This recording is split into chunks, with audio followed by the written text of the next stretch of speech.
Hey, good morning. This is May Valensky with Driving Markets. I hope you're well. Okay, so quick dedication to the Queen. I should have dedicated yesterday's YouTube Driving Markets to the Queen. I loved the Queen. I thought she was absolutely fantastic. She was unbelievably dedicated to the country. She worked non-stop, even into the last few hours before she actually passed away. So a quick caveat regarding driving markets. As you're well aware, it's an opinion only. It's for media publication, and it's really not financial advice. It's not investment advice. Any money you make, great. Any money you lose, that's it. Okay, so let's move on. So there's a Chinese property company called Evergrand. It's the biggest property company in the world. I've mentioned it before, and I said beforehand, already beginning of the year, that they're going to default on their credit, on their loans. And that's what they've done already twice. Evergrand is in the most horrendous situation. The biggest property company in the world. And Evergreen Holdings, which is a derivative of Evergrande, is also in trouble. Now, the reason why, or the question's asked, why is that impacting on financial markets? Well, if we want to go back to 2009, 2010, at the time of the banking crisis, globally, what happened was the world economies were on the verge of going into recession, and along comes China and saves everyone. What it does, it pulls in huge amounts of resources, pulls in all the amount of the hard materials, the building materials, anything that is available. China bought because they went on a massive building spree. Anyone who's been to China will see these huge tower blocks. It is a massive development. However, that's all come crashing down. China is in a shocking property state.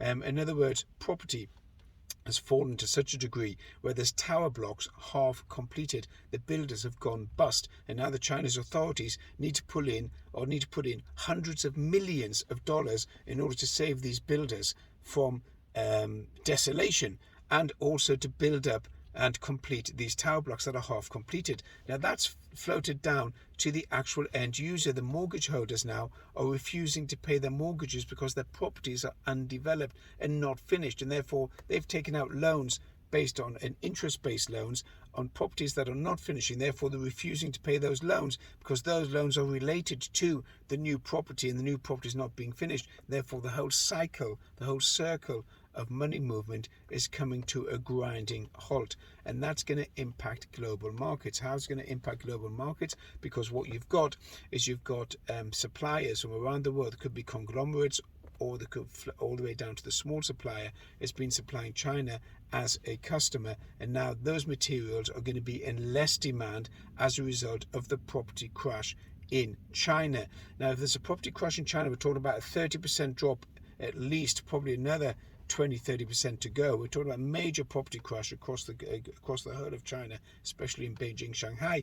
Then that's going to ripple effect through to the other economies. And obviously, if those companies and countries are dependent on China as a customer, and of what they've done as they've made revenue from China over the years, then that revenue is going to dwindle down, and that's going to impact on their corporate profits. By impact on the corporate profits, then what's going to happen is you're going to have those companies' share prices are going to go down, their market's going to go down. So when I say that markets are going to go down, it's not just because I'm negative, I'm looking only at the States and only the UK. I'm looking macro, overall, what's happening globally. And China has been the leader in pulling out the West from the mess. However, that's not going to continue, and there's no one out there, there's no country out there that can pull the West out of the mess that's happening at the moment. Remember, I said last week, or this week, when FedEx dropped 21%, the shares dropped 21%, that's going to have significant impact overall on